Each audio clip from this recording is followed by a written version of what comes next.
Assalamualaikum warahmatullahi wabarakatuh. Bismillahirrahmanirrahim. Alhamdulillahilladzi bi ni'matihi tatimmus shalihat. Assalatu wassalamu ala khairis sadat, amma ba'd. Sahabat Kang Ihsan yang berbahagia, saya ingin membahas tentang masalah perdebatan juga yang terjadi di masyarakat. Apakah sholat jamaah itu hukumnya sunnah atau fardu? Karena kemarin ada salah satu ustadz yang menyebutkan dengan ijtihad beliau sendiri bahwa sholat jamaah ini hukumnya fardu ain. Artinya setiap orang laki-laki yang memenuhi syarat dia wajib melakukan sholat jamaah, dan tidak sholat jamaah maka hukumnya dosa. Tentu ini adalah satu ijtihad baru yang saya ingin membahas itu dalam perspektif kitabnya para ulama ya. Saya ingin bukakan, ini hanya beberapa ya yang saya buka di sini. Ada kitab Majmu' Syarah Muhadzab, kemudian kitab Tanwirul Qulub yang ditulis oleh Syekh Amin Al-Qurdi, kemudian saya baca juga di kitab At-Tadhhib ya, Adilatut Takrib ya, yang ditulis oleh ini sarahnya Abu Suja yang ditulis oleh Dibal Bugha ya, kemudian juga dalam kitab Bushrul Karim dan juga beberapa kitab yang lain ya. Setelah saya kaji ya, ini yang perlu hati-hati itu terkadang karena saking semangatnya beragama sampai kemudian dia melupakan dalil, melupakan kitab-kitab. Artinya semangat keberagamaan itu tidak dibarengi dengan ilmu pengetahuan yang cukup. Nah, saya ingin membahas itu ya secara bagaimana perspektif para ulama ini. Kalau hasil dari yang saya kaji dari berbagai kitab tadi ya, secara garis besar ulama terbagi dua tentang hukumnya sholat jamaah ya. Pertama adalah ada ulama yang menghukumi bahwa sholat jamaah itu hukumnya fardu kifayah ya. Saya bacakan misalnya di dalam kitab Bushrul Karim disebutkan al jama'atu fil maktubatil mu'addati lil ahrarir rijalil muqimin fardu kifayatin ya. Di kitab ini dijelaskan bahwa jamaah dalam sholat maktubah, sholat 5 waktu yang mu'addah, yang dilakukan secara dilaksanakan pada waktunya ya, lil ahrar, bagi orang merdeka, ar-rijal yang dia laki-laki, al-muqimin yang dia mukim tidak bepergian, fardu kifayatin, hukumnya fardu kifayah ya. Sebagaimana kita tahu, fardu kifayah itu jika sebagian orang muslim sudah melakukan, maka gugurlah kewajiban orang muslim yang lain. Dalam teks yang sama ya tentang hukum fardu kifayah ini dijelaskan juga oleh Syekh Amin Al-Qurdi dalam kitab Tanwirul Qulub. Ini saya bacakan kitabnya. Wa hiya fardu kifayatin lirrijalil balighin al-uqala'il ahrar al-muqimin ya, al-muqimin al-masturin ghairil ma'dzurin fi ada'il maktubati ya.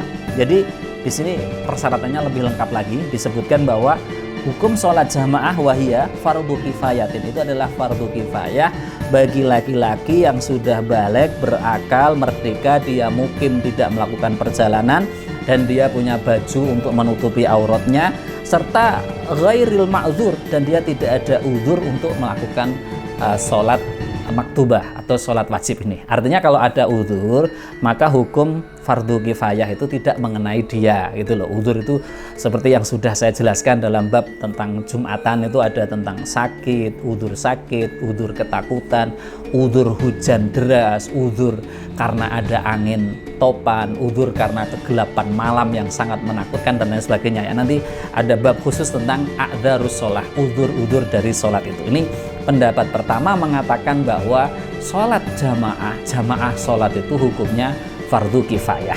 Nah, sementara menurut ulama lain ya, kalau kita baca di dalam kitabnya Abu Suja misalnya disebutkan faslun wa sholatul jamaati sunnatun muakkadatun ya. Di dalam kitab ini disebutkan bahwa sholat sunat, sholat dengan cara jamaah itu hukumnya adalah sunnat muakkad, sunat yang mendekati wajib ya.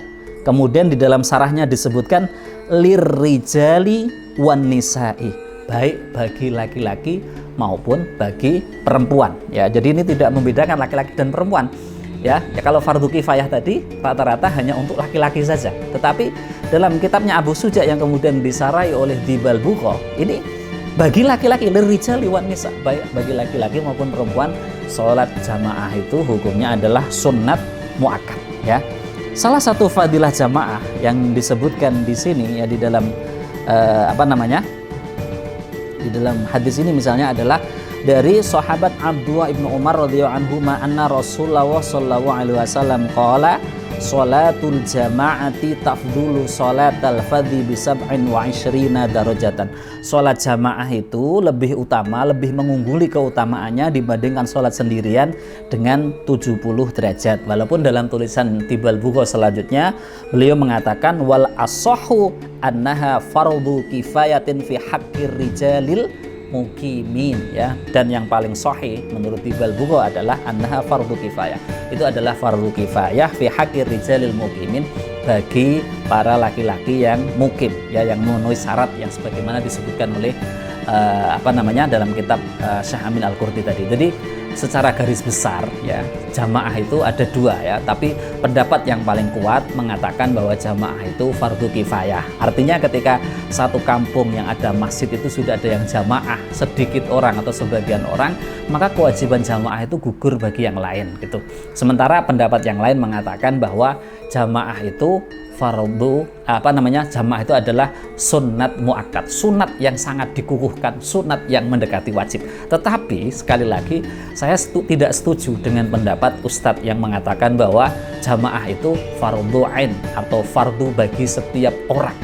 Tentu ini menurut saya rujukannya ijtihad dia ini sangat ditanyakan ya. Menurut saya lebih memilih para ulama-ulama yang mengatakan sebagaimana pilihan tadi ya, baik yang mengatakan fardu kifayah maupun sunnah muakkad. Tetapi saya garis bawahi, walaupun fardu kifayah, walaupun sunnat muakkad, jamaah ini keutamaannya sangat besar sekali ya, seperti tadi dikatakan dalam hadisnya Abdullah ibnu Umar ya, sahabat Abdullah ibnu Umar, bahwa jamaah itu pahalanya 27 kali lipat dibandingkan sholat sendirian. Yang kedua, orang yang berjamaah itu relatif ya, dalam tanda kutip, sholatnya itu diterima oleh Allah Subhanahu wa Ta'ala. Walaupun ada yang kurang-kurang, dia ditutupi oleh jamaah yang lain, ada yang kurang ditutupi oleh imamnya dalam sholat jamaah itu. Sementara kalau sholat sendirian, betul-betul dia harus memenuhi syarat rukun ya, sholat itu secara sempurna. Lah, di antara keutamaan jamaah saya ingin menyebutkan beberapa ya, walaupun ini sunat muakkad atau naik ke dalam hukum, ada yang berpendapat tadi fardu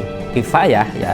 Jamaah ini fadilahnya sangat besar sekali ya. Di antaranya saya sebutkan adalah di dalam hadis man shalla lillahi arba'ina yauman ya, barang siapa sholat karena Allah 40 hari fi jama'atin, sholatnya itu dilakukan dalam berjamaah ya, yudrikut takbiral ula, yang dia selalu bisa menemui takbir pertama dari imam, kutibalahu bara'atani, maka dia ditulis bebas dari dua hal.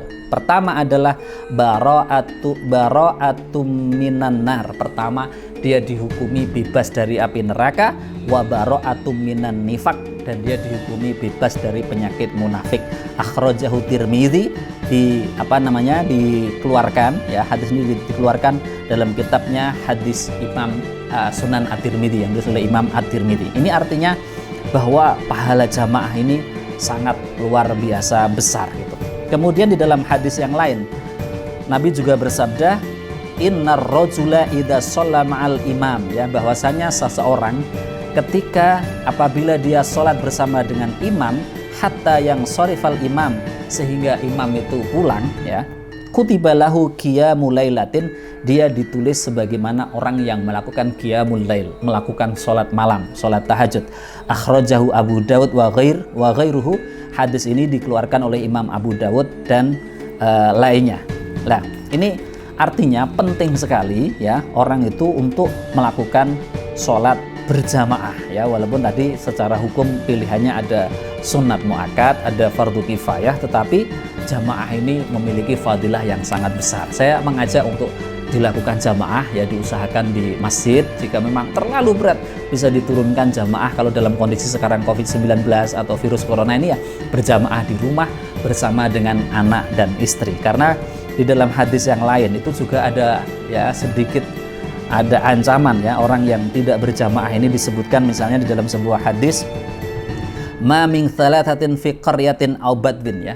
Tidaklah 3 orang di dalam sebuah kampung atau di dalam sebuah lembah, ya, la tuqamu fihimul jamaah, yang tidak didirikan di antara mereka itu salat berjamaah, illa stahwadha alaihimus syaitan, ya, kecuali setan telah menguasai mereka. Ini artinya, ya, salat berjamaah itu sangat penting sekali, ya, karena kalau sampai ada 3 orang di sebuah kampung atau di sebuah lembah tidak melakukan jamaah, maka dia berarti dikuasai oleh setan. Lah, supaya kita tidak dikuasai oleh setan, ya, lakukan jamaah. Walaupun dalam kondisi virus ini, kita lakukan jamaah bersama dengan anak istri, bersama dengan saudara kita, ya.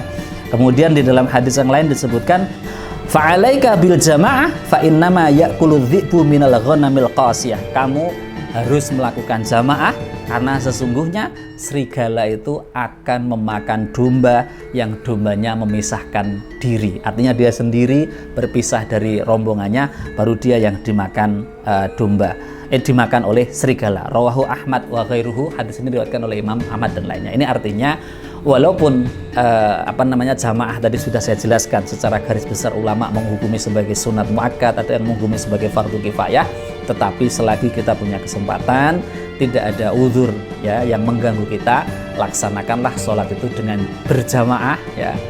Diusahakan di masjid. Jika dalam kondisi seperti sekarang sedang COVID-19 atau sedang ada virus corona ini, lakukan jamaah bersama keluarga karena pahalanya sangat besar, yaitu 27 kali derajatnya lebih tinggi dibanding sholat sendirian. Demikian, semoga bermanfaat. Assalamualaikum warahmatullahi wabarakatuh.